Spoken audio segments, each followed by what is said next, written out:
I did add him to the official um, I'm pausing. Good afternoon, everyone. Sorry for the technical delay and a few things that we had to do today in order for us to get together. My name is Alicia Cooper. I am a light-skinned 40, mid 40, oh, excuse me, not in my mid 40s anymore, um, higher 40s, light-skinned Black woman, short haircut. In the light, my hair is blue um, with triangular wooden dark brown earrings, a tan cardigan, and a jungle print jumpsuit or onesie. I want to welcome everybody here today on March 24th. My voice may go out. I want to give you a little heads up. My voice may go in and out. I'm recovering from what seemed to be a flu for almost 11 days now. Uh, no exaggeration. And so I just wanted to give you an apology before we begin, just in case my voice goes in and out. But I do welcome you all today.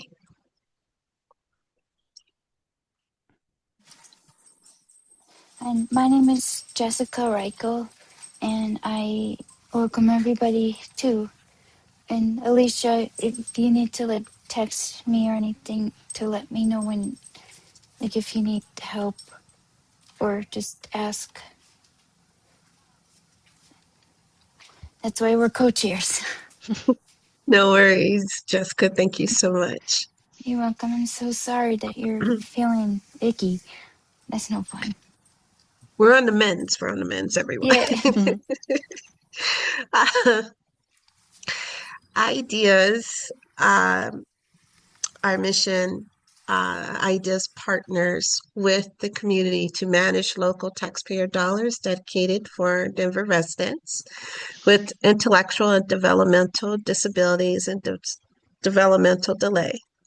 Our vision is that we strive to make Denver an inclusive community where people with IDD feel welcomed, valued, and empowered to live the lives they envision for themselves.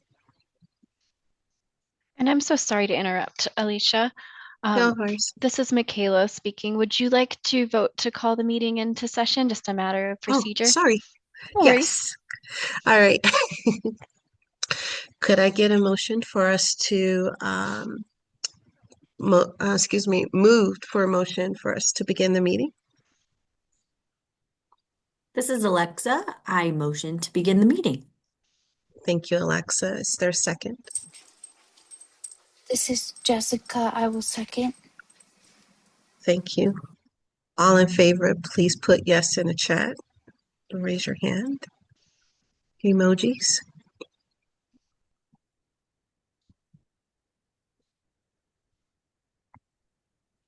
All right.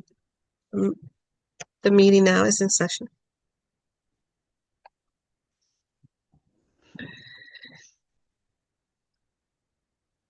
Our IDEAS Advisory Council is appointed a group of Denver residents with lived experience with IDD. Alicia. Yes. Alicia, I'm sorry to interrupt.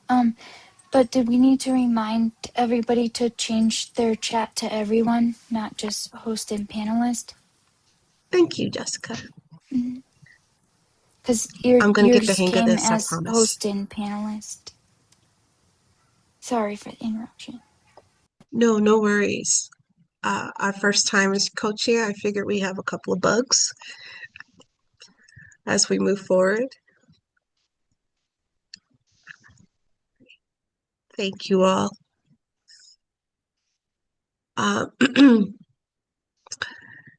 IDEAS Advisory Council is an appointed group of Denver residents with lived experience with IDD.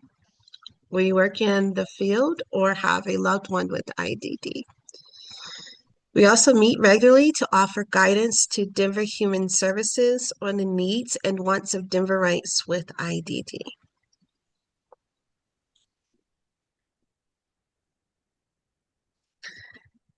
There's a few council ground rules that we'd like to go over.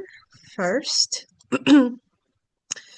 please state my name is, stay on topic, refer to our code of ethics.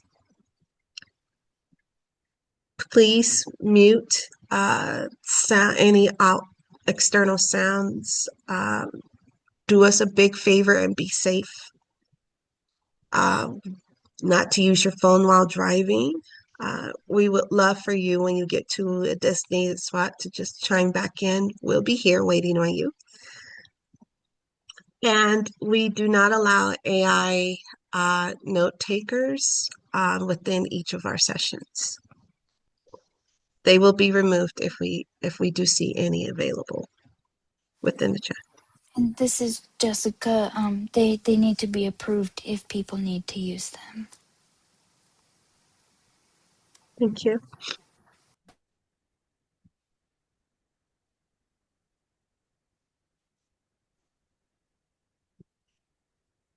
All meetings are public and recorded. Chats are posted publicly. Our votes will happen in the chat. And as Jessica stated before, ensure that your chat is set to everyone.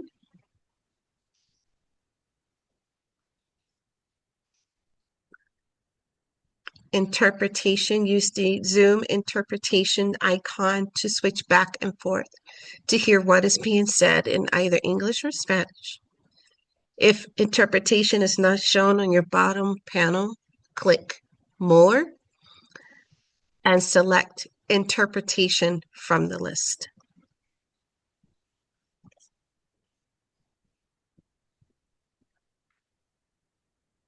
So here is our agenda for today.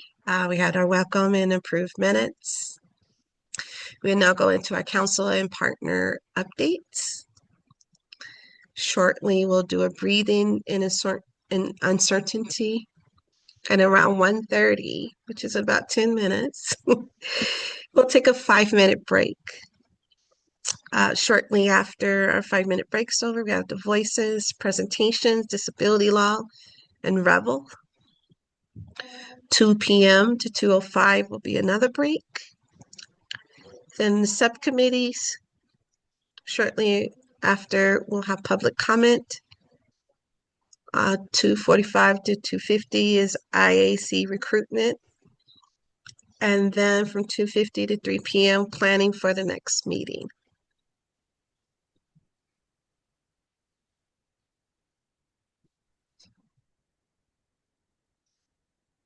For our meeting minutes review, is there a motion to approve? First of all, has everyone had an opportunity to review our minutes for the previous meeting? And if so, is there a motion to approve with revisions if needed?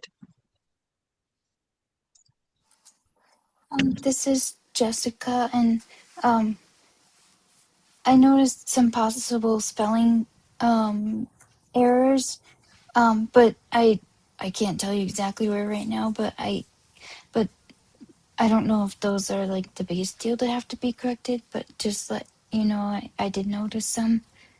But otherwise, I make a motion to approve the minutes. Is there a second?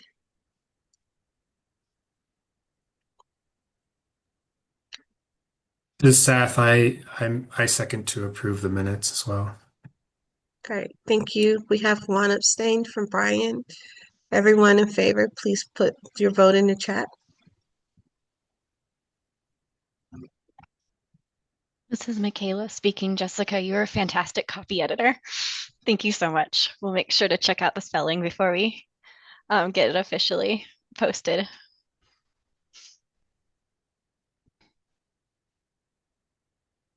Are there any no's?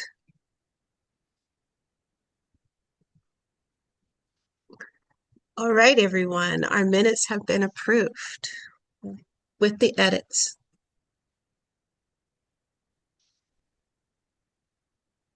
Now we're going to do council member updates. Please keep your updates brief and for the benefit of Denver community members and for those with IDD or developmental delay, avoid advertising individual interest.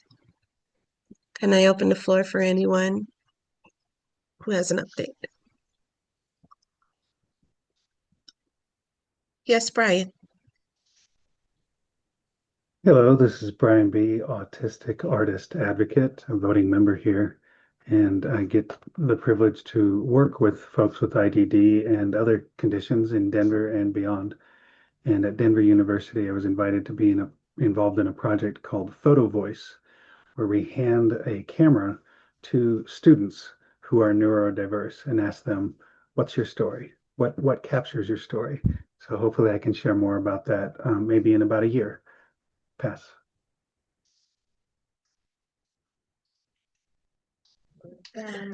Thank you, Brian. I look forward to that. It really sounds exciting.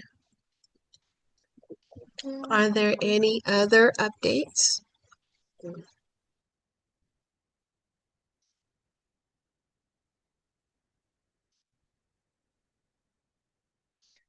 This is Michaela speaking. Alicia, would you like me to check in with the council about providing updates in meetings versus via email? Yes, please. Wonderful. So this is something that came up while I was meeting with the co-chairs and we were planning this meeting. On the topic of council updates, we would just like to request that all updates are made in this space here during public meetings that are of interest to the IDD community at a large, sharing resources. If it is an update that's coming from an organization that you're personally affiliated with, please make sure that those updates remain related to the benefit of the entire community. And please go ahead and share them here in this space. That information will be captured in the minutes and sent out to everyone so that there's written note of it, versus using email exchanges that are sent for the purposes of scheduling meetings. So that's just a request to make sure that we are keeping everything streamlined and aligned with the using this space and these connections in the best interest of the Denver community with IDD. Any questions or concerns on that?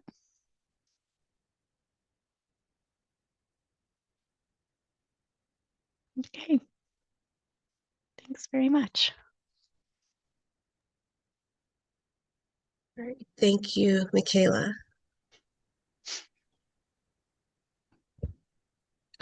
If there aren't any further updates, we can move right along then.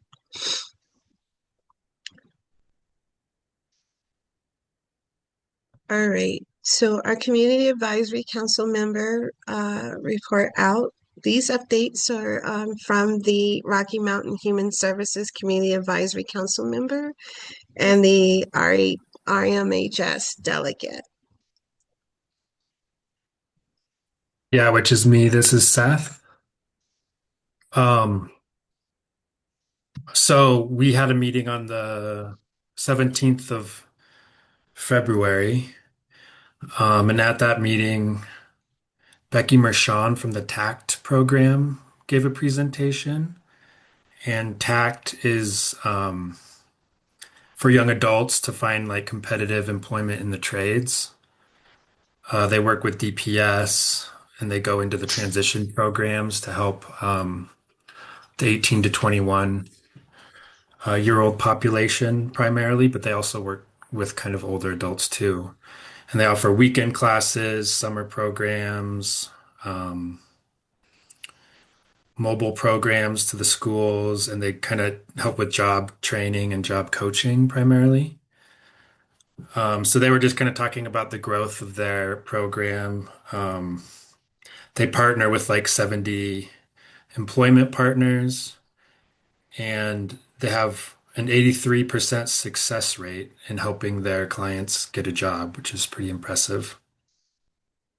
There's currently a wait list to work with them, but you can go to www.buildwithtact.org for more info. Um, some other things from that meeting, Mill Levy is supporting DVR. DVR is the Division of Vocational Rehabilitation, which helps with job coaching, but they've recently opened a wait list for services, which they didn't have before. So Mill Levy is available to pay for job coaching while a person is on the wait list for DVR. And also at that meeting, we just had kind of a listening session of concerns in the community. We heard a lot from parents struggling with the cuts to Medicaid. The community connector service is being cut. I think that's permanent. And we talked about the Latino population pulling kids out of services for fear of having their personal info leaked as kind of two big concerns.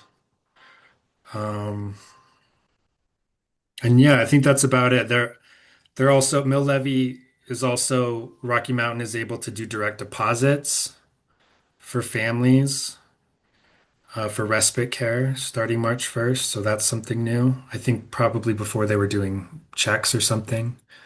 But yeah, that's about it from that meeting.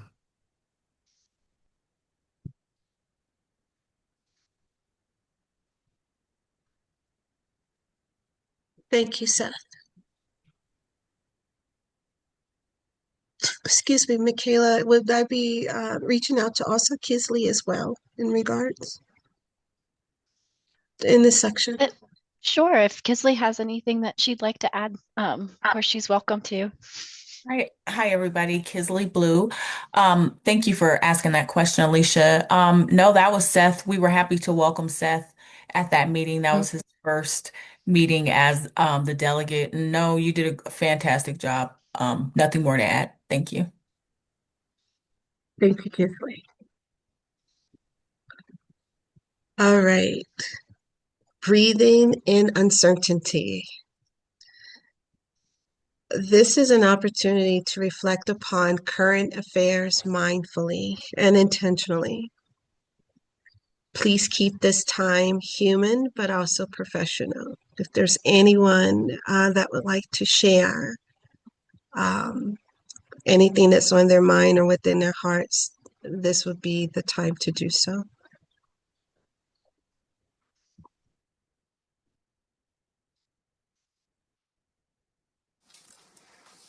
This is Jessica, and I know there's a lot going on, like with like reductions in pay and rates for the waiver services and things like that. And like with caregiver shortages and that, it can be really, really uncertain for a lot of people right now. And for what it's worth, my heart is with everybody facing those fears and uncertainties. Thank you, Jessica. This is Stephanie. I echo that sentiment. I appreciate you lifting that up.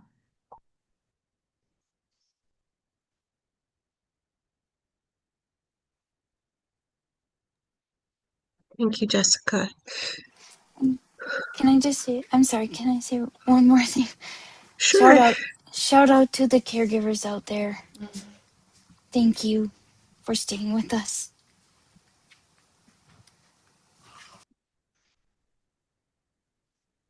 This is Michaela. Jessica, does your Zoom tell you when there are emojis or reactions?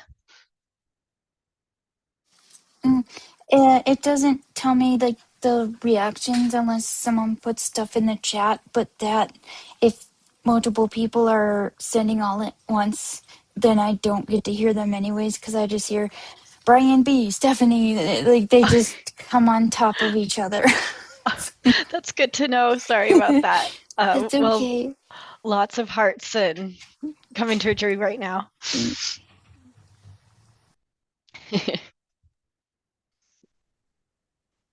That is awesome to know. I was wondering if she could hear heart, heart, heart. It just That would says our be names awesome. instead. Yeah. No, it would say the emojis, but Oh, it can't keep up. Every time a chat is sent, got it. it cuts off, what it's reading from the previous one to say the new one. So Got it. Thanks for sharing that, mhm. Jessica. You're welcome. Thank you all. Are there any more shares? Yes, this is just an opportunity to echo the sentiment of burnout. I recognize there is a lot of burnout in schools. And oh, hi everyone. By the way, this is Stephanie Gross speaking. I'm sorry for not identifying before. And I'm sorry for being late. But in the spirit of really seeing and feeling the energy of our community and the need. We Move Through Yoga will be offering a weekly free class for participants with IDD and their caregivers to come along. It's completely free. And that will be at Yoga Center of Denver. It's a super welcoming community, and the goal is to really be together, breathe together, and find stillness together. So, if you want any information on that, and you can share it with anyone who might be feeling stress and a need of dropping their shoulders and taking a big, deep breath, let me know if there's anything I can do to offer that.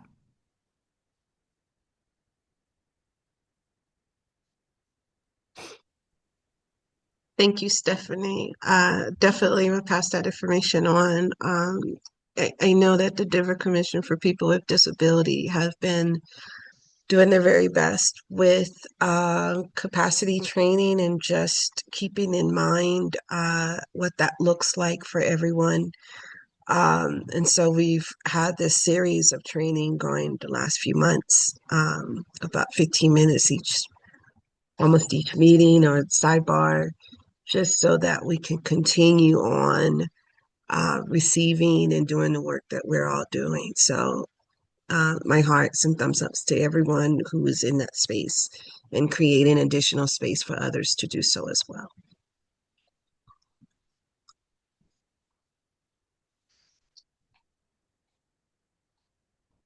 Yes, Brian. Shoulder dropping sounds like a poetry series too. Well, if there isn't any more, if there aren't any more shares, I think we can move forward. Oh, look at there. There's a break. Is Perfect. everyone okay with taking a 5-minute break? But yes, Michaela, go ahead. Before we do, I was noticing we have 7 voting members currently, and I believe 2 of you are going to have to drop off early. And so if we don't have anyone else join, I'm worried that we might lose quorum. So I was going to propose to you all, our guest presenters have graciously, just kind of in the back end right now, working with Lynn, agreed to go towards the later part of the meeting instead of right after the break as planned. That would allow us to do the little bit of business that would require voting, where we need to have a quorum first. And then the folks that need to drop off can, and we can continue to receive the presentations from our Voices granted partners that doesn't require a vote. So I wanted to put that forward to the council for consideration. It looks like we have several thumbs up. So yes, anything that we particularly need to vote on, we can move forward with that before the break. Okay, so I think what we'll do, and thank you so much to our partners at Revel and Disability Law for being so gracious and flexible. Would it work okay if we took our brief break now, and then we'll resume on the topic of subcommittees when we return? Okay. Alicia, what time would you like us back by? It is 1:38. If everyone will return back at 1:43, that would be 5 minutes. All right. Thank you. Thank you all.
Hey Tom, this is Brian B. Just so you know, you're unmuted.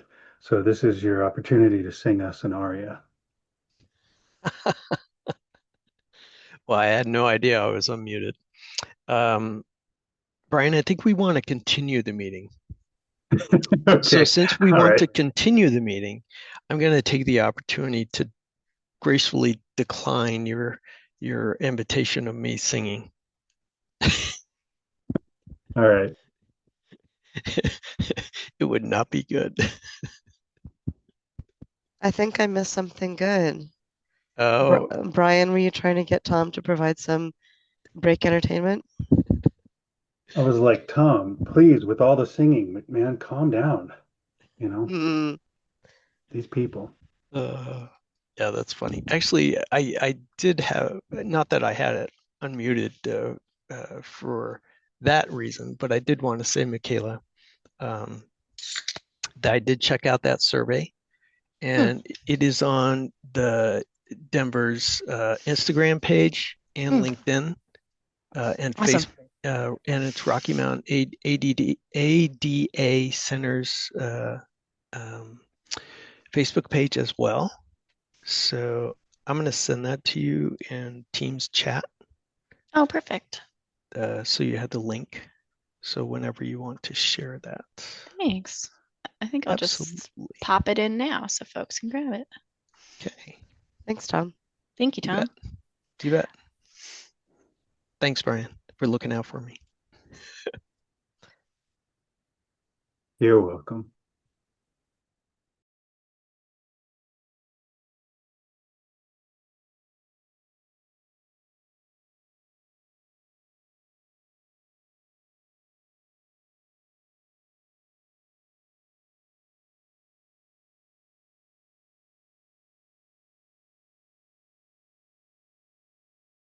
All right. Welcome, welcome, welcome back, everyone. It is 1:43 on the dot.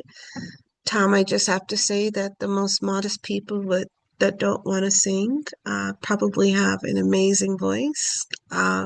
Just my experience. And with those who sing, typically when they're like, no, no, not me, they have voices of angels. So uh, maybe in the future we could be entertained by you. I'm sure it'd be great. But welcome everyone for coming back. All right, subcommittees. Hi, this is Lynn with a note for folks who are following along. We jumped to slide 25 and then we're going to go back. So Thank you, Lynn. there you go.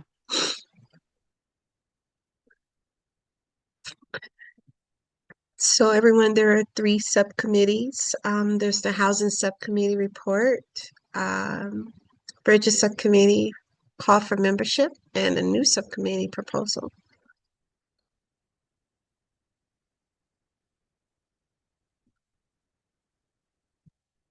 I don't think we had a slide for the report out for the housing subcommittee. This is Jordan, by the way, with DHS Ideas.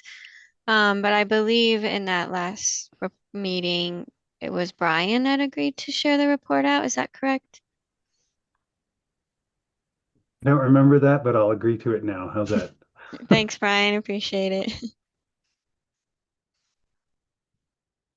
Does that mean I'm sharing? Am I sharing now? Sorry. This is Jordan. Yeah, just share a little bit about what we did in that subcommittee, very briefly. Gotcha.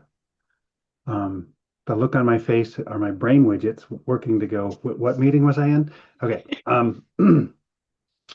The good souls at Department of Human Services in Denver put together a survey and wanted to know from a couple of community folks, myself and a few others, what is your opinion about the things that are significant for the housing needs, and in particular in relation to the declared IDEAS Advisory Council priorities.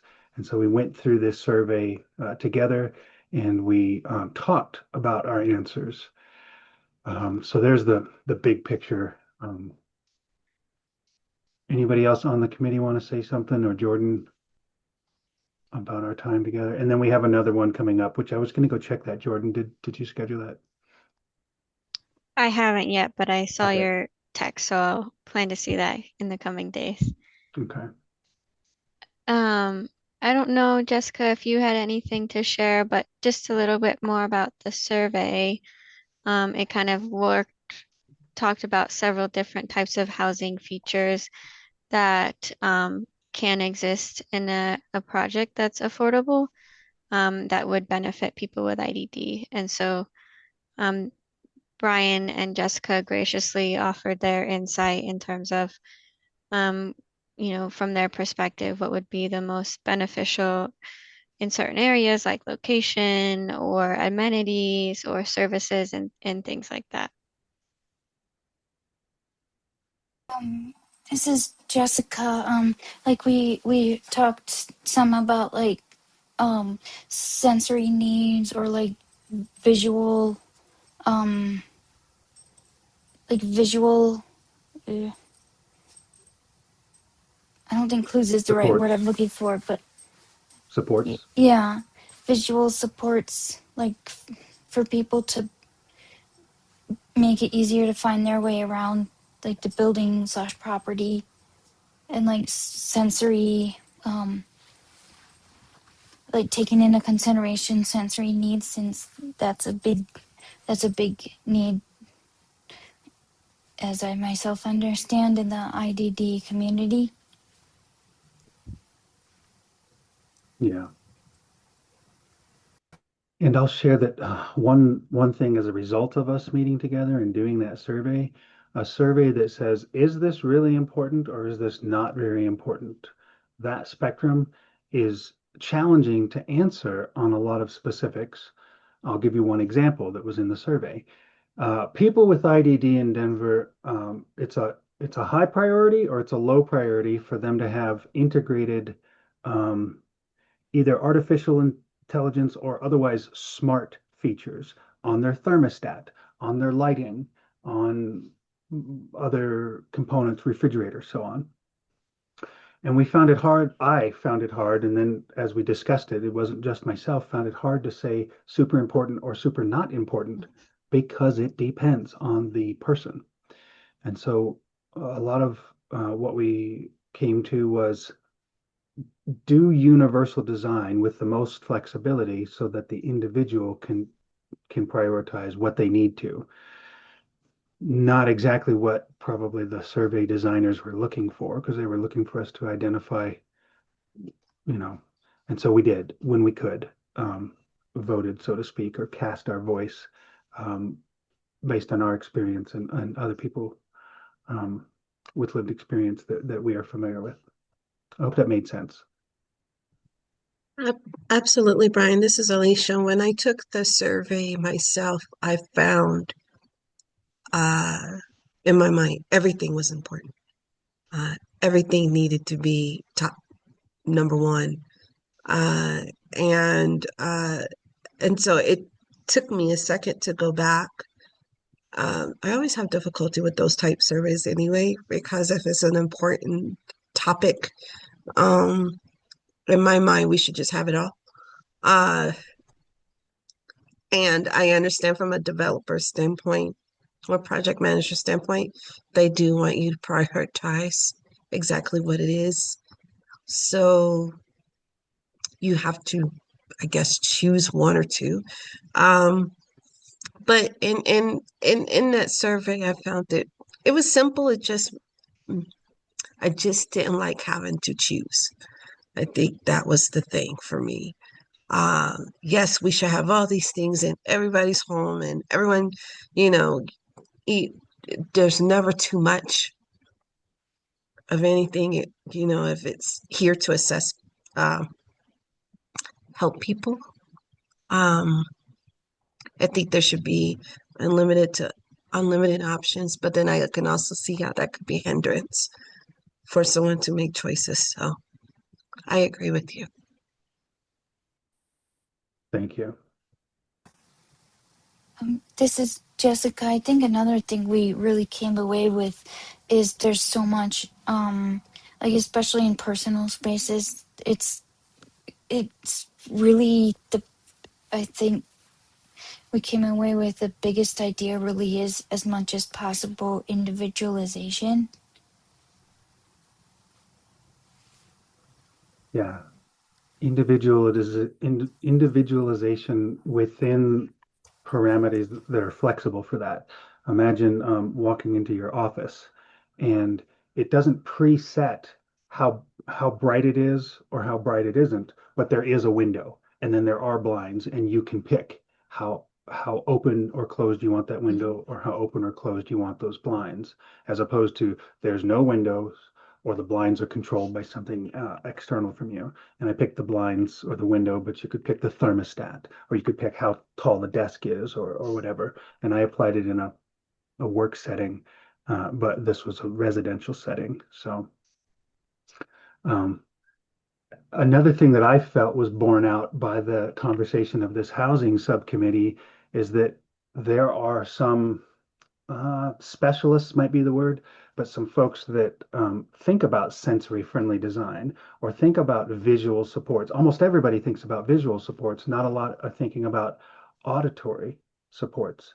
Not a lot of thinking about olfactory or your sense of smell and how that could be used in orienting, just going from your apartment to the swimming pool or to the playground or to the crosswalk. What are those called? Wind sculptures. Wind sculptures can sometimes make a little bit of sound, and that could be an auditory orientation. Examples of that, including that in universal design, but some of those property developers haven't had reason yet to experience universal design and think about sense of smell. So bringing in those people when you're doing the design work. Pass. This is Alicia. I'm going to add to that, Brian. When I started thinking about sanctuaries for veterans to live in, the first thing I thought about was sense of smell, that sensory, and just using particular foliage in the landscaping to ensure calmness for those who are living with PTSD or an anxiety. There would be chamomile and lavender and just all these things. But then expanding it, I think in your um, if I understood you correctly, like in certain parts of the building and the structure, you would, um, if you are living with vision impairment, that if you smelled the lavender, you knew exactly what side of the building you were on. Or if you smelled citrus, maybe it's at the front entrance instead of you being at the back entrance, just to keep you aware of where you are in the structure. Yes, Michaela. Oh, hi. Sorry, I'm already off mute. Thanks so much for sharing all that. I love that idea of those wonderful smells surrounding a residence. And then I just wanted to pop back in and remind folks that we need to wrap up by about 2:05 so that we can maintain on schedule. We had the two other subcommittee topics. Um, One was to do a call for membership for the Bridges subcommittee. The person that brought that to us, Hulisa, isn't at this meeting today. So wanted to ask the council if you still wanted to call for membership or wait to the next meeting.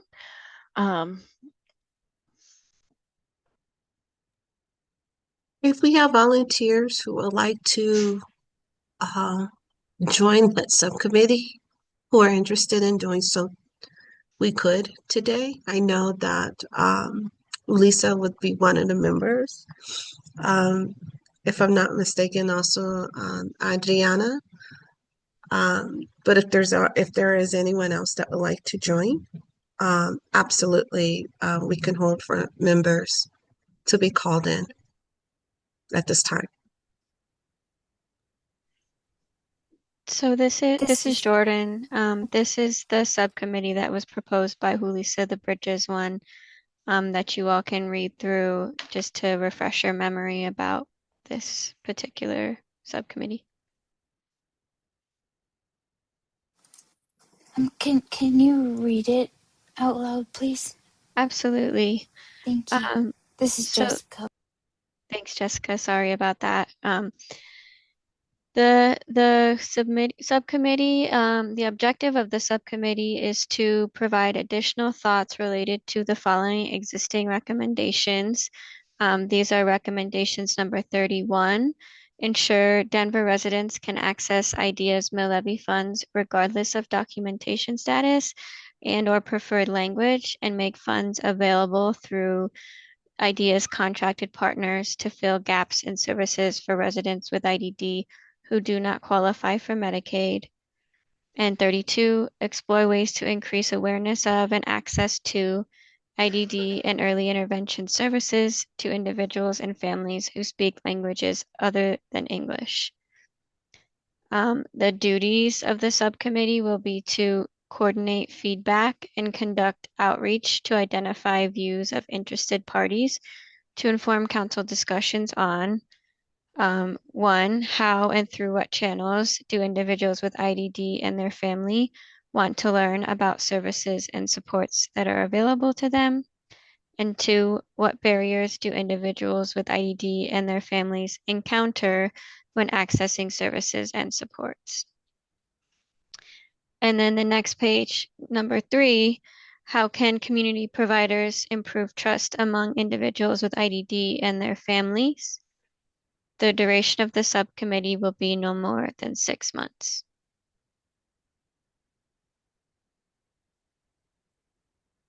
This is Michaela Jordan. Thanks for reading that. And just a reminder for the council, you all voted for this subcommittee back in January, and now this is just to identify membership. So if anyone is interested in being a member, if they could raise their hand, and then per our process, if you could just state if there are any conflicts of interest that you might have related to this issue area, to make that known to the council.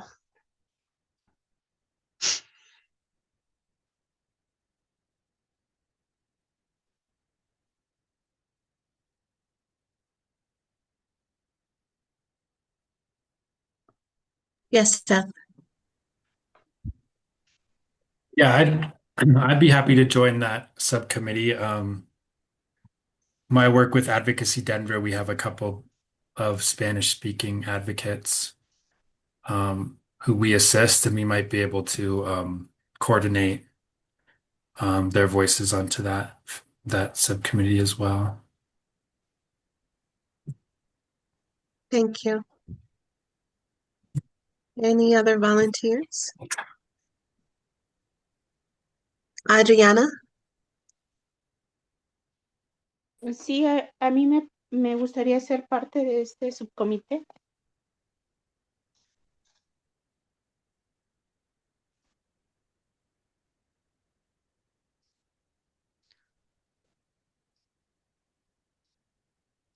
Wonderful. And Adriana, do you have any conflicts of interest on this topic?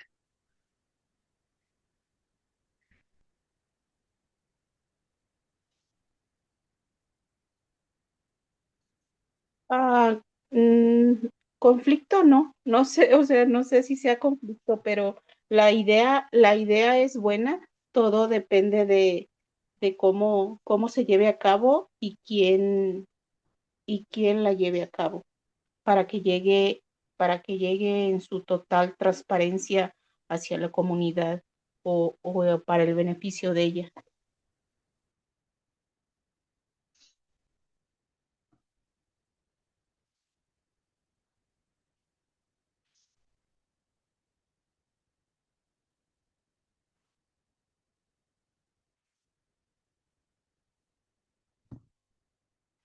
Wonderful. Thank you, Adriana.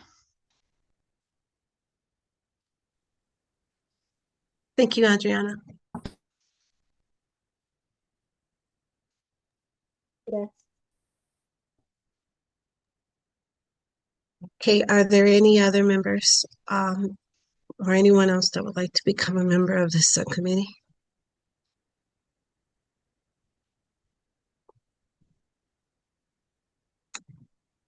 Okay, I think we have our members for the Bridges Subcommittee. And now the last bit of this business, any new subcommittee proposals?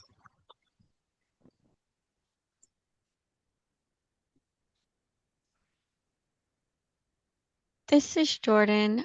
We did have one submitted by Seth via email that we have on the screen here. So I don't know, Seth, if you'd feel comfortable kind of walking us through the proposal. I think we just took exactly what you sent us and then transcribed it in Spanish. So Yeah, sorry, I didn't mean to write a whole treatise. Yeah, so this subcommittee is just to kind of explore, people coming out of the jail system or the incompetency court who don't have any natural supports, and how do we connect those people with services and supports while we connect them to those services? Because in my work, I've just seen a lot of people fall through the cracks of these two big institutions who never really talk to each other. And often someone will just come out of the jail system and, they'll be put up in a motel or something, and then they'll quickly, they don't have the supports they need, so they'll kind of quickly unravel, and then they might end up, back in jail or in more dire straits than when they started. So this would be kind of to look what we can do to kind of fast track that process. There's lots of stuff going on with like mental health recovery, and a lot of people that come out of the incompetency court do have mental health issues, but some have IDD or IDD, and some are both. And sometimes they get put into um, kind of care centers that might not be the most appropriate for their needs. Um, I was talking to Judge Leaf, who is like the incompetency diversion person at the Justice Department, and she said that they have like 40 people who they're trying to get out of jail who've been deemed incompetent and they just don't have anywhere to go. And I don't even know that they're counting or tracking who might have IDD. Um, so that's what this subcommittee would explore. This is Jordan. Thank you, Seth. Would you mind if I just read what you had wrote for in terms of the Yeah, objectives and the duties? Um, the motion to create a subcommittee with the objective to create a proposal to the council for a new recommendation on the topic of justice systems transitions, individuals with IDD who are incarcerated or jailed while they go through the incompetency process are often released with no natural support systems and little information regarding their ability to complete activities of daily living into inappropriate settings like unstaffed motels and substance abuse recovery centers, where they are at a higher risk of exploitation and recidivism back into the justice system. This subcommittee would explore the potential of establishing temporary care settings that are automatically available upon release from jail, where they can be provided the needs of these individuals, and the needs of these individuals can be evaluated while more permanent care solutions are pending approval. The objective is to explore the need and propose potential temporary care solutions for individuals with IDD who are transitioning from county jail and awaiting permanent community-based services. And then the duties of the subcommittee will be to coordinate feedback and conduct outreach to identify views of interested parties to inform council discussions on outreach to Bridges of Colorado and Department of Corrections and affected individuals to understand the scale of the problem, the current resources that are available, and to receive recommendations regarding what an effective transitional care program would look like.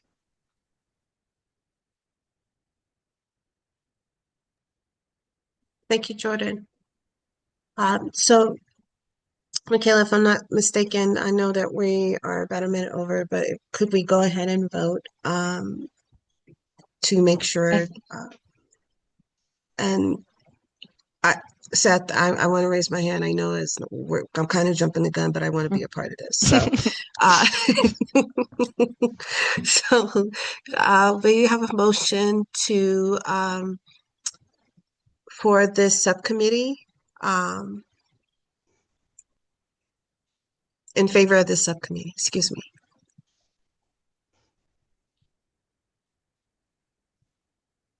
And I'll be the first to motion for the subcommittee. Is there a second? This is Jessica. I will second.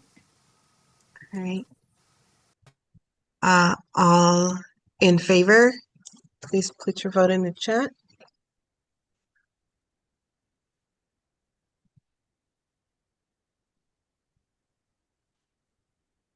Any noes?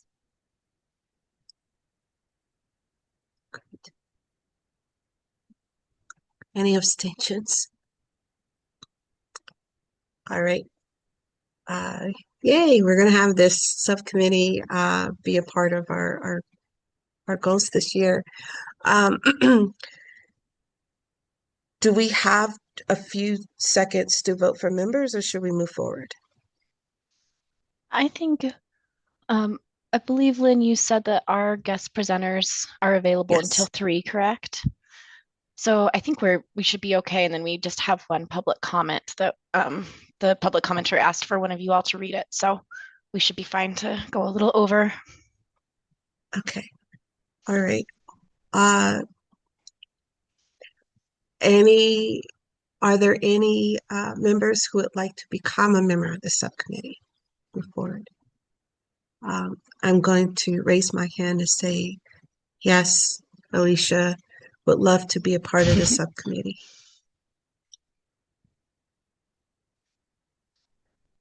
Alicia, are there any conflicts of interest that you're aware of in this issue area? Organizations that you have Absolutely, financial ties to? absolutely not. None at all. So this would be great. Any other members that would like to join? This is Brian B. with a question for clarity. This is about joining the subcommittee that Seth just proposed. Is that correct? Correct. Yes. May I ask Seth a question? Or maybe I'm not sure who else I would direct this question at. Do we have Yes, the Brian. capacity? Like, this is a huge need, and once you get into this, you realize that the need is huge. Do we have capacity to affect any change? Yeah. And I don't know that we have to answer that here, but I just feel it's important to ask. Pass.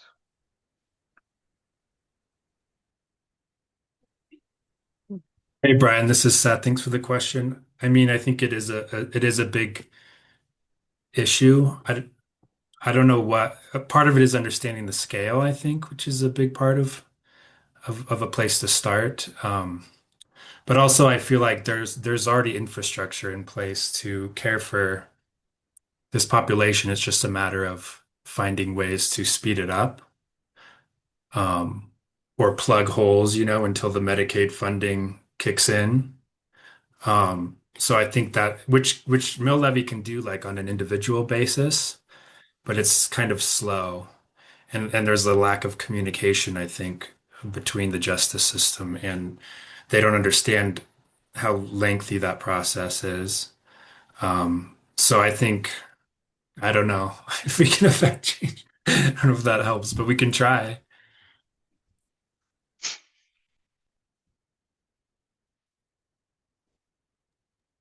Well, I'm interested in joining it, but I'm also terming out as a voting member here soon. And I also know that need is huge. Like, this is not something you'll do for 1 or 2 months. Um, so I just don't know how useful that would be for me to join that. I have some interest and I have some experience. And from that, it tells me don't touch it because it's huge.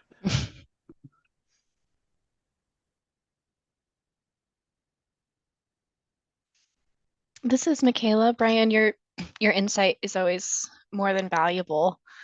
So how about if we're able to get the first meeting scheduled before you term off? We'd love to invite you to join us. And if you have space and interest at that time, you could come along. Okay. And can I just say a couple words to everybody listening about this? Of course. So you folks, we know the IDD world. Imagine how challenging it is to get your direct service professional to have any communications with your primary care provider, to have any communications with the case manager. It's a good day if one of them have any communications at all, let alone be operating on the same page. And they work kind of within that system of supports for IDD. The criminal justice system is as bad or worse. They barely talk to each other. And now we're going to try to get this system to talk to this system. Auspicious. Needed, very needed. 15 years ago, I heard this statistic. The largest provider of behavioral health services to Coloradans is the criminal justice system. What? And folks with IDD get mixed up in that? It's a huge need. Pass.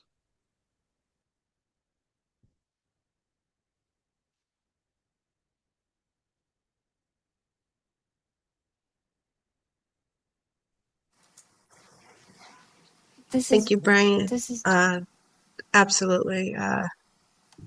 It is a big ask and quite ambitious.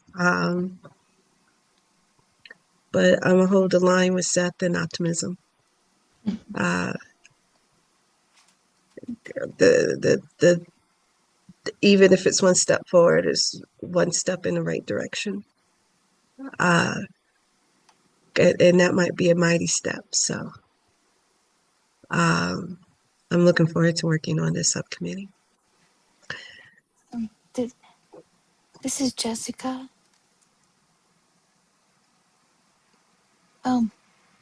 I just want to say, like, one thing I've noticed about the members on this council is we all really want to do big things. We want to affect big change. We want to, like, have it yesterday. And I know one thing I've learned for myself is not to diminish the problems, but just to recognize I'm only one person, and even like organizations are only one organization, and we don't have a perfect world. In a perfect world, everything would work seamlessly, but we are human beings, and we are not seamless. But that doesn't mean don't do anything. But I think we have to remember, because like you could say that with all of these subcommittees, is the need is huge, right? Like even with the housing and the bridges, the need is huge. If only we had it yesterday. But I still think it's great that we're trying to affect something, even the tiniest thing. And I myself, I wish I could be on all of them. But I know, I have to understand the energy I have and what I can actually take on. I really wish I could be a part of everything. But thank you. Thank you, Jessica. Okay. This is Jordan. Real quick, Seth, were you also joining the subcommittee, just to clarify? Yeah. Okay. If I had to mention Oh, that. I'll put you down. Okay. Okay. Um, And any stated I, conflicts of interest, Seth? No. Okay. Thank you. this is Jessica, and I just wanted to point out, I know when we had our housing subcommittee meeting, like we had the expert, whatever, I don't remember who they were, but the people come in and like speak to us. So like it's not like we have to just sit there and research information either, right? Like we can have like quote like experts come and discuss the issue with us. So how we have designed the subcommittee, or yeah, the subcommittee so far, is that we want to keep the subcommittee meetings to the individual voting members of the council and DHS staff. However, if individual members of the subcommittee wanted to go out and interview experts, gather that information, and bring it back to the subcommittee, you could do that. We just want to be careful that we're not providing any organizations, especially ones that might be in a position to get funding, with kind of access to conversations or an opportunity to be part of initial conversations that could possibly result in funding opportunities later on. So it's more like a research basis. And then of course the reason that we do the updates are to make sure that we're putting kind of a summary of what happened in the meetings into these public spaces.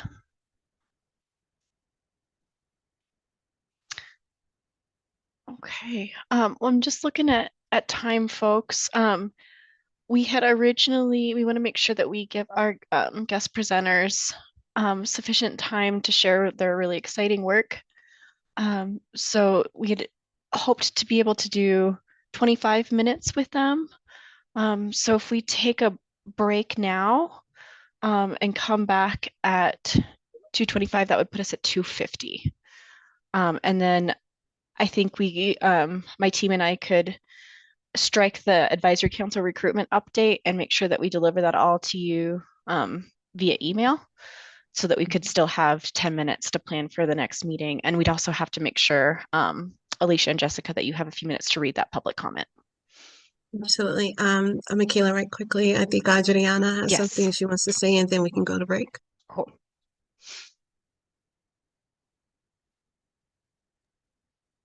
Sí, nada más quería preguntar si este subcomité es el único por el momento.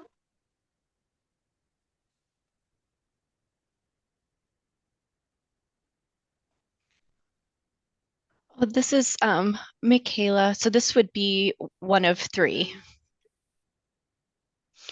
So we have three we have three subcommittees currently. One is on housing, one is the Bridges initiative, and then the third is on transitions from the justice system.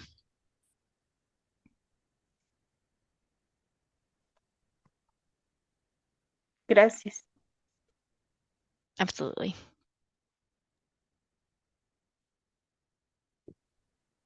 Okay.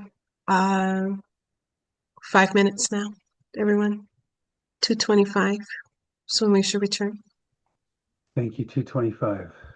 Thank you. Adriana, gracias a su pregunta, para claro, yo necesito también de opciones de tres. And thank you, Michaela, for answering. My pleasure.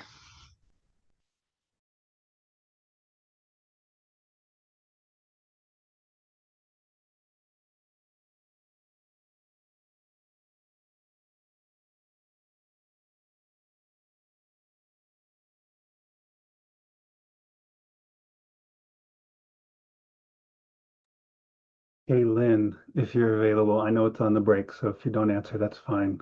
Do I still need to go do whatever the link is to whatever the thing? Did that even make sense?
Welcome back, everyone. Welcome back. All right. I hope everyone got an opportunity to move around. We have our Voices presentation with Disability Law Revel. Welcome, everyone. I'd love to hear more about you. So, hi, Alicia. This Oh, is I would. Lynn. Sorry, Jessica. Yeah. Oh, I was gonna say, did you want me to lead this part since I was going to before? Yes. Oh, yeah. This is Lynn. I was just going to do a really quick introduction, if that's okay with you, Jessica. Is that okay? Oh, Thank you. yes. Thank you to our guest presenters for doing some very last minute flexibility as we rearrange the agenda on the fly. We're currently on slide 14, if people are following along. We're wrapping up the Voices mini grant program. They were year-long mini grants of up to $50,000. And those are wrapping up this month. And so we're excited to have two of the mini grant recipients here to give us a very quick summary of the work they've been doing for the last year. So first up, I'm going to hand it over to Bob. I think, Bob, you should be over in panelist. You should be able to control your mic and all that stuff. I think so. Can you hear me? Awesome. Great. Hi, everyone. My name is Bob Mook. I am a white male in my early 60s with a graying beard, shaggy hair, and glasses. I'm wearing a business casual black jacket, and I guess this is a forest green shirt. I work at Disability Law Colorado as a development manager, and I develop, in short, grant proposals and help see them through the finish line. I also coordinate donor campaigns and sponsorships for events. Before I begin, I'd like to thank the Advisory Council for supporting our work as a strong partner. Um, Today, I'll talk about Disability Law Colorado, our work, our IDEAS Voices mini grant, and the progress we've made with the grant since it was awarded. Uh, in the interest of inclusion and accessibility, we've created a pretty basic slide deck with no images, but a bunch of short declarative bullet points that highlight what I'm talking about. There should be some time for questions or discussion later. I know we have Revel right behind me, so I'll try to keep it light, tight, and bright. Next slide, please. First, a few words about Disability Law Colorado. DLC, as we like to call it, is Colorado's protection and advocacy system.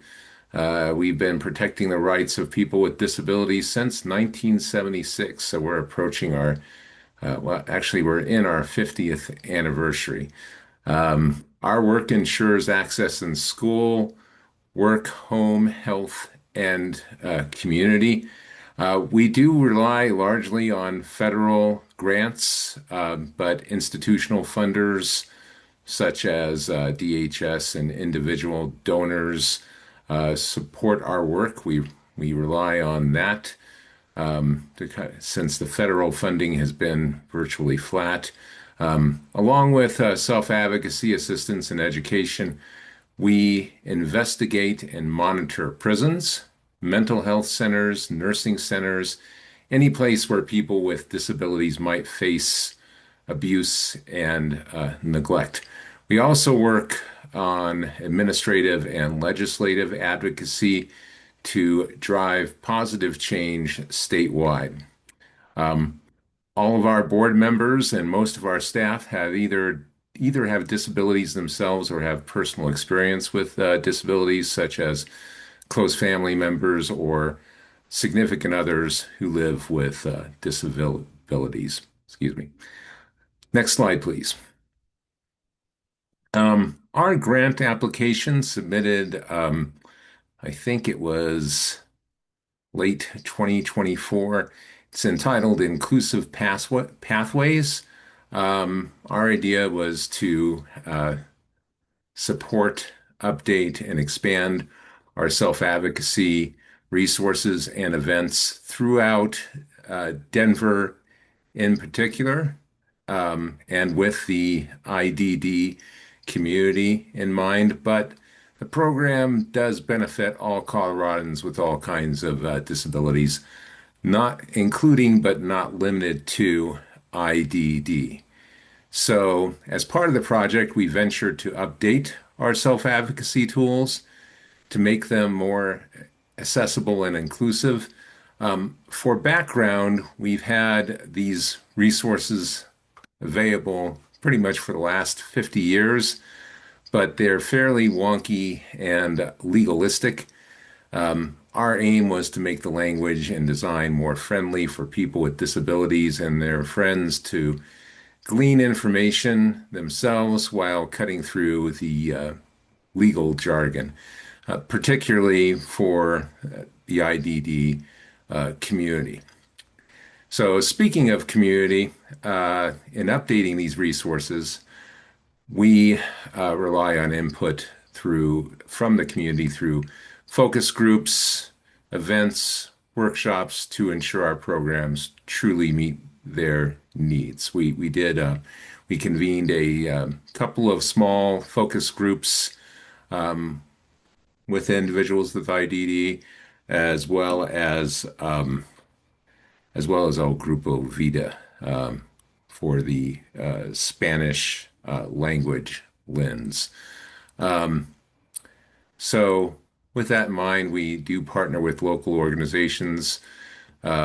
Case in point, along with El Grupo Vida, we partner with ARC of Colorado and Colorado Poverty Law Project in sharing our work. El Grupo Vida not only helped with our focus group, but we participated in a conference that they held late last year that really did help us reach the Spanish-speaking community here in Denver, particularly those with IDD. So the centerpiece of this project is that we've rebuilt our website and we're creating a more accessible, mobile-friendly hub that centralizes our resources, makes it easier for individuals and families to find support. I thought when we launched this, it would be ready to go, and we do have a really good staging. Everything looks good. I've shared with Lynn some of the work that we're doing. It does include actually rebranding and changing our name. And the IDD focus group was extremely helpful for IDD, but apparently there's some bugs that need to be worked out for other disabilities, including vision and yeah, just other matters. We've actually hired a consulting firm to give it another look. We're hoping that will roll out in April. I think the original target date was January, but anyone who's worked with a website knows these things take time. Next slide, please. So, about our progress. Over the past year, we've hosted 5 in-person sessions. I think the slide says 100, engaging more than 150 individuals with IDD. I think with that El Grupo Vida conference, it's probably closer to 250 to date. We drew in some providers, we drew in some caseworkers, along with folks with IDD. Lynn was with us in a session we held in University of Denver not long ago on advocating for students. That pretty small crowd, but a very engaged audience, I'd say. Lots of questions, a lot of information we dispensed. We have held 2 virtual webinars. I guess by virtual I mean on like webinars online. They were live. We had one again with a back to school theme in September and another in December.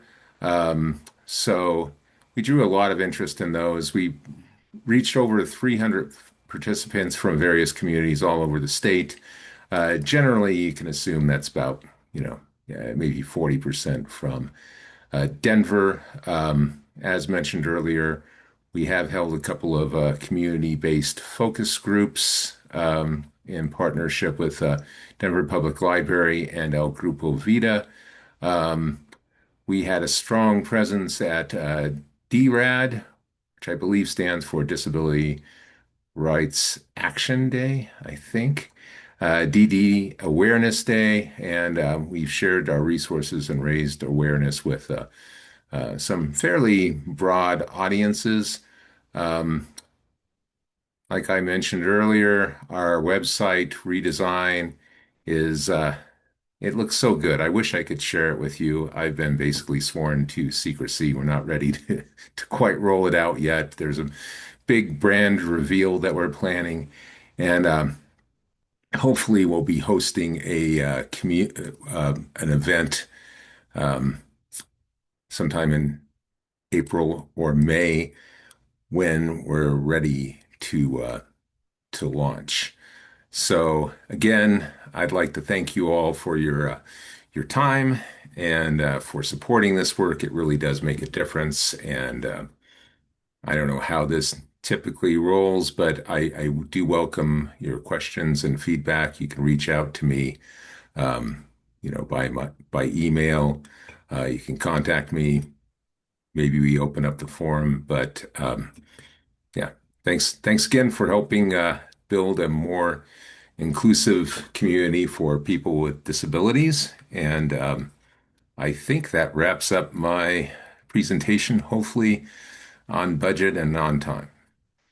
That was fantastic. Thank you so much, Bob. Thank you. Obviously, a lot to cover in the 5 slide limit. I think we might have. Um, I think we might have time for one quick question. Okay, I'm ready. Do I find it in the chat box?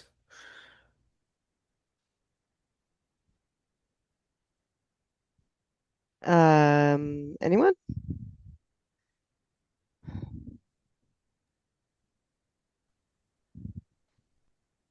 Is it? Adriana, I think. Sorry, Jessica. Sí, una pregunta. ¿Cuándo se llevó el grupo de enfoque en el grupo Vida y a qué edades de discapacidad estaba dirigida?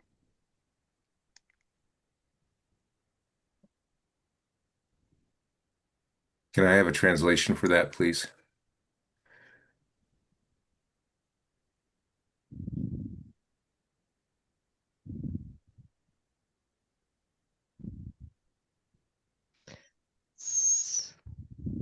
Michaela, do you want to guide Bob through the? So, Bob, you'll need to click on interpretation, the globe on the Okay. bottom, and switch to the Spanish channel to hear our Okay. translator. Hold Got on. it? Let's see.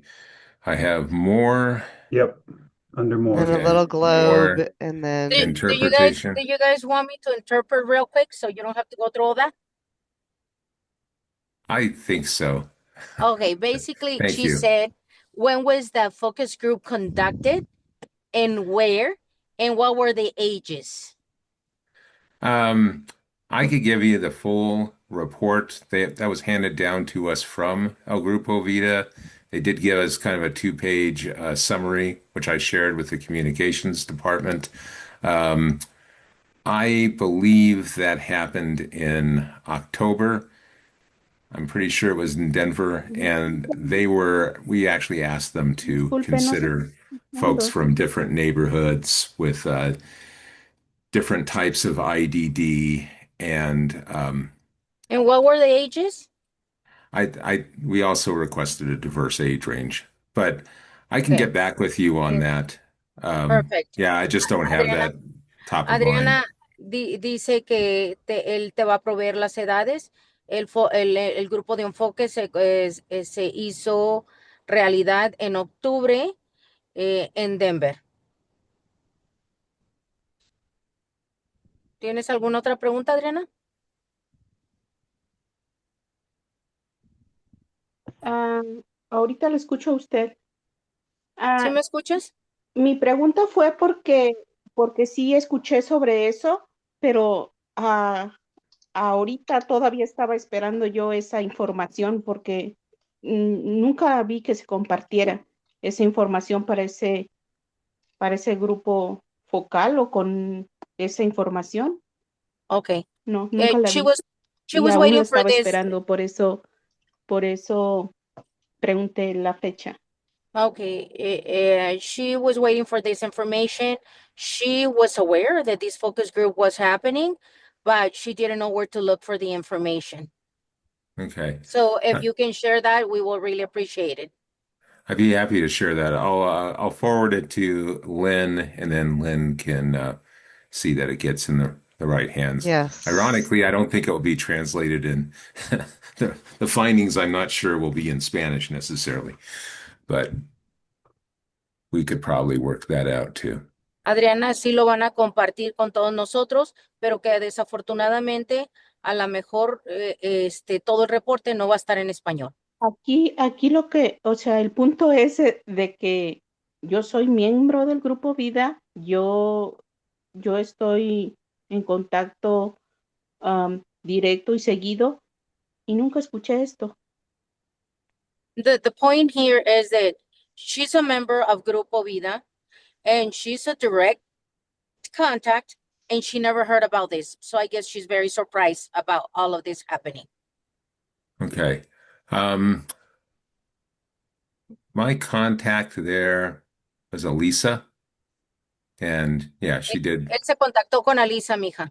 Entonces Right. háblalo con Alisa. Thank you very much, guys.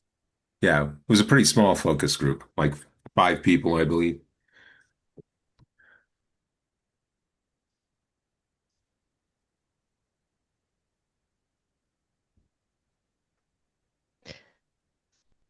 And Thank you. unfortunately, we do. Thank you, Bob. Sounds like we have a couple of follow-up items in terms of connecting people, resources, and reports.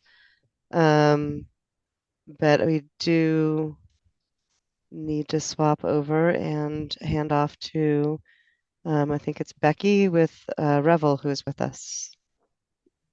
Thanks, Becky. Thank you, Lynn. Hi, everyone.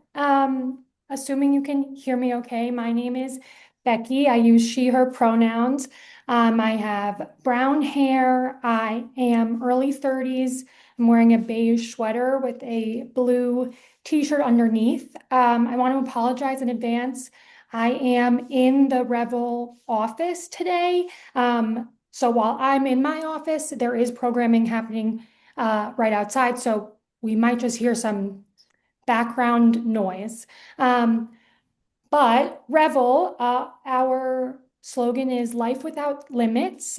We serve teens and adults with autism and IDD to lead self-autonomous, purposeful, enriched lives. And we can go to the next slide. Awesome. So our work, Revel was founded to address the need, we call it the services cliff, that there's services for children that are more widely available, as we know, not enough, but more widely available than for adults. So Revel was founded to address that services cliff that drops off after school support ends at the end of high school. We are in our 10th year. We serve teens from 13 to 17 and then adults 18 through the lifespan. In 2025, we served 165 participants, which is a 70% increase from 2024.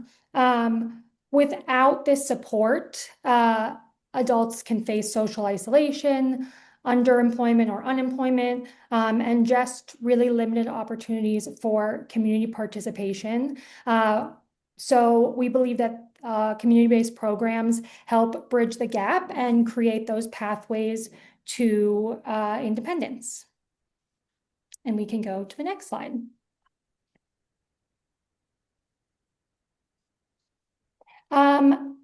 So our partnership with IDEAS and DHS came in the form of an arts partnership through our daily programming, which is called Gear Up. Through our partnership, 68 revelers, we call them, have been able to attend professional music lessons with a child song, which is a music school around Denver. 47 of those 68 revelers are Denver residents. They play instruments, they write songs, they learn music theory, and really just get that expression through music, especially in a professional setting that might not always be readily accessible. We work with the child song. We also get support to supply musical equipment here at Revel to express yourself, in multiple settings. There's a picture of one of our clients. He is wearing a blue polo shirt, red sneakers, and jeans, and he is sitting in a chair playing the electric guitar at a child song. And there is another photo of 3 revelers. The one closest to the camera uses a wheelchair, and she is playing the drums with 2 drumsticks.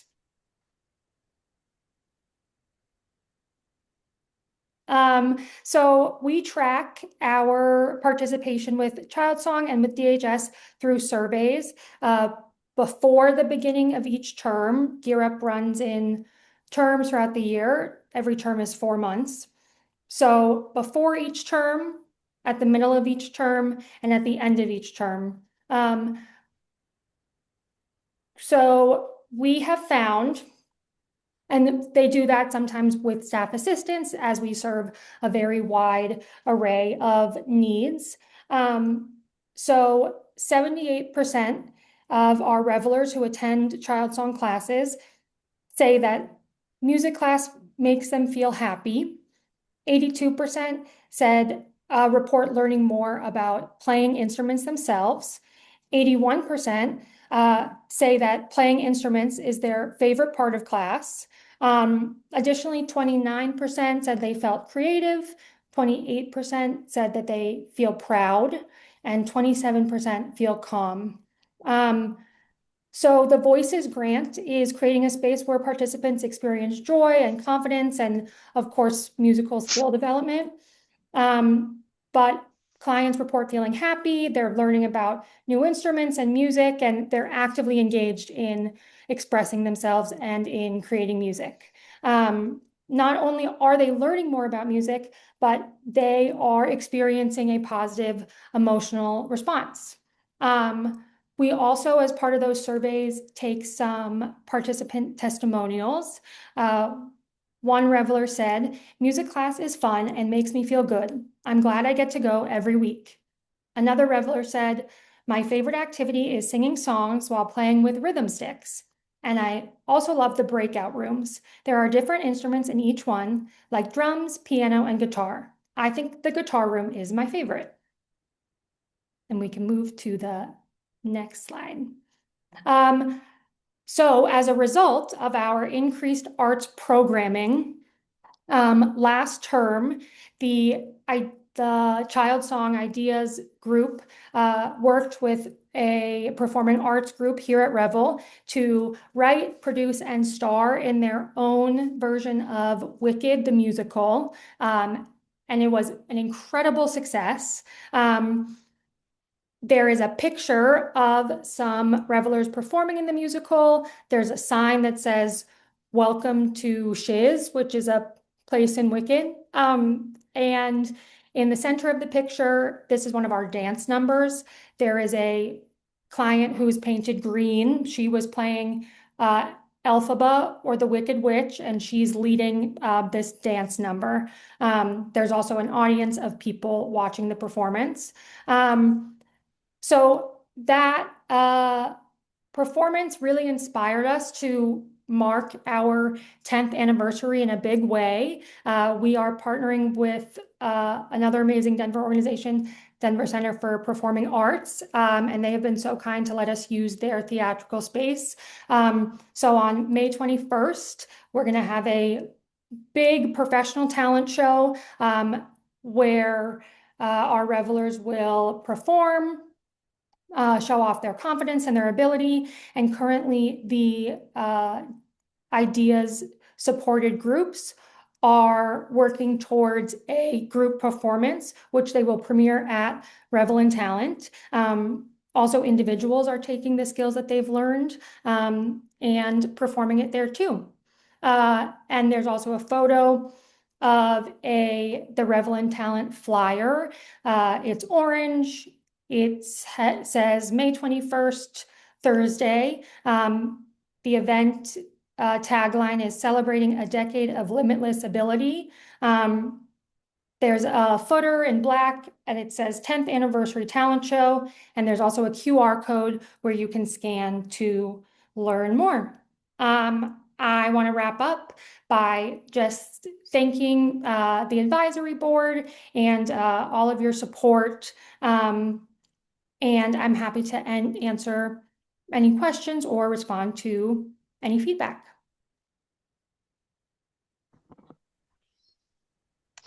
Thank you so much again. And I have a soft spot for performing arts, so it's really great to see the engagement through the program.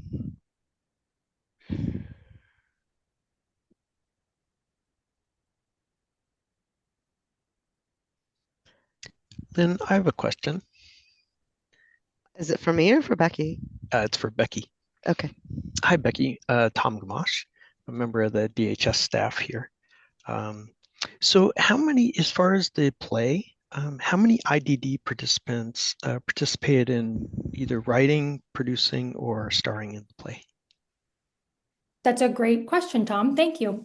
So staff supported, we keep it a 2-to-7 ratio. Those groups are around, well, I don't have exact numbers. I'm going to say 25 total between the performing arts group and the IDEAS supported music group.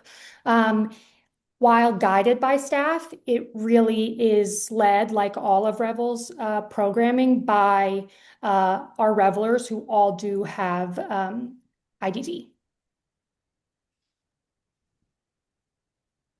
Thank you. Thank you. Thank you. And I believe I'm going to hand things back over to our co-chairs. I think we still have 1 or 2 items on the agenda that we need to squeeze in. So who am I handing it back to?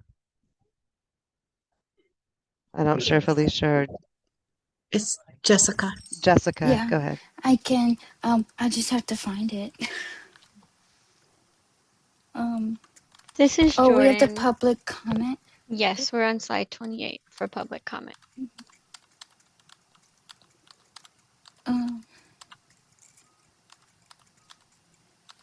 Alicia, would you mind reading the comment, please? Sure, I could take care of that.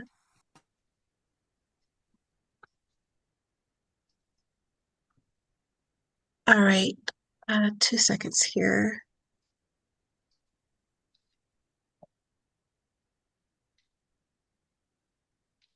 This public comment is from Tyler Horton. That reads as follows.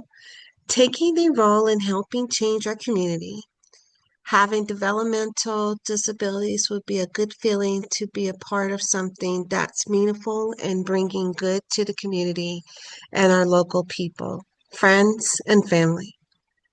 Starting a couple of things that they could help with.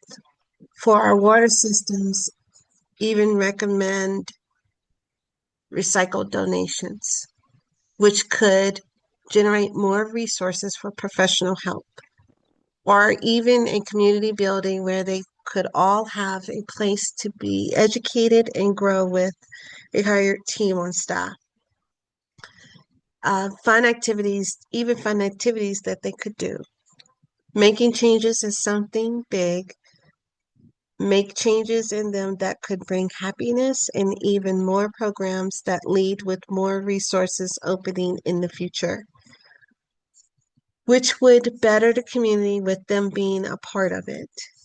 But it betters them, it betters our knowledge on steps to take for future involvement.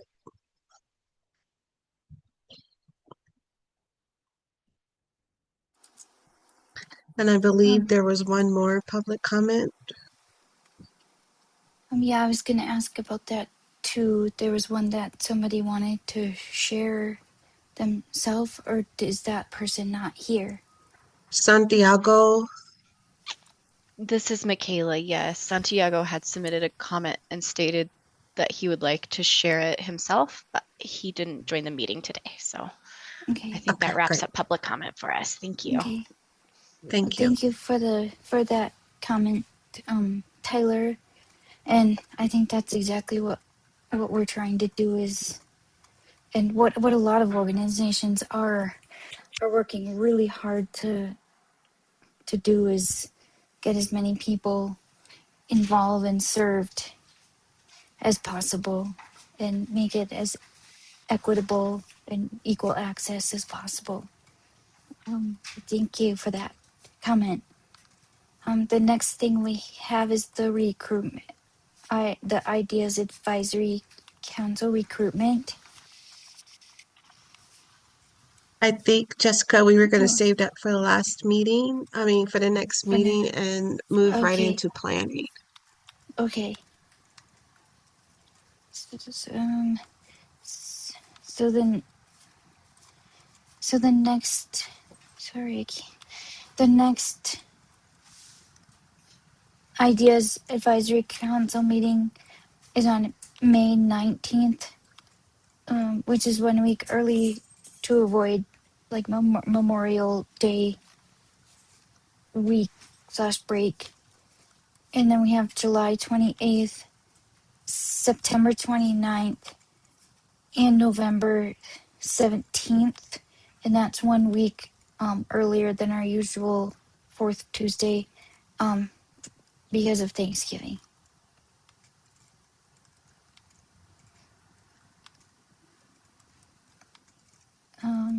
Then it says subcommittees can meet in April, June, August, October, and or December. And then we had the question of if we want to consider any in-person meetings, or my guess is probably kind of table that for now because we're running short on time. Thanks, Jessica. This is Michaela speaking. Yeah, we have 2 minutes to wrap up. I'm sorry, folks, that we got a little bit squeezed for time at the end here. But thank you so much, Jessica and Alicia, for facilitating so gracefully and with so much flexibility. And thank you so much to Bob and Becky for sharing your time with us and the outcomes of your amazing projects. We're really grateful to have you with us today. And thank you so much, Lynn, for organizing that for us. Since we're low on time, I can say is we want to make sure that we're giving you all a budget update. Hopefully that'll happen within the next couple meetings. Are there any other topics that folks have that they'd like us to consider for future meeting agendas? I think Brian had his hand up. Brian? Yeah, since we're cramped on time, I just wanted to add something in surprise. Please join me in thanking Alicia and Jessica for their leadership. Really appreciate you stepping in to your power as co-chairs. Pass. Thank you. Sorry, Alicia. This is Jessica. I just had a question. Weren't we supposed to hear from Atlantis, or am I confusing that? This is Michaela speaking. Great memory, Jessica. Unfortunately, they weren't able to make it. I don't know, Lynn, if you want to provide any additional information, if you have any. That's all. Michaela beat me to it. This is Lynn. The contact at Atlantis, unfortunately, wasn't able to make it today.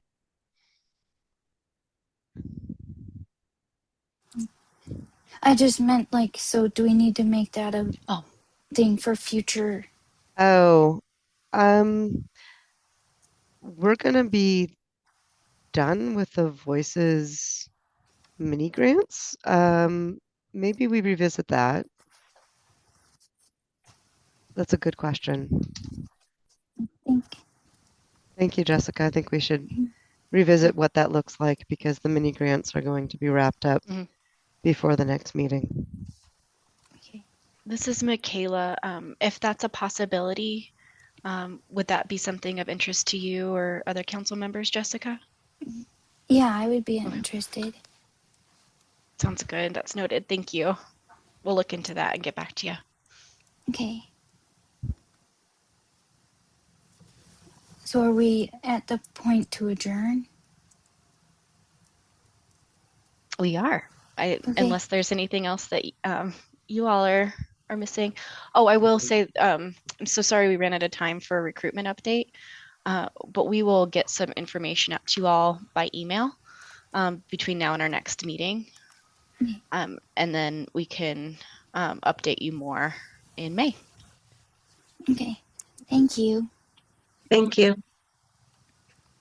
So is there a motion to adjourn?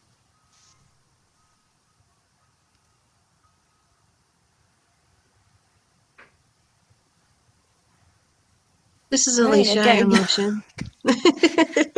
Not all at once, everyone. This is Alicia. I motion to adjourn. And this is Jessica. I'll second. Thank you all. Thank you, everybody. Thank you. Thank you. Thank you Big for shout out to trusting us as Annie for leaders. taking minutes for us. Thank you, Annie. You're amazing.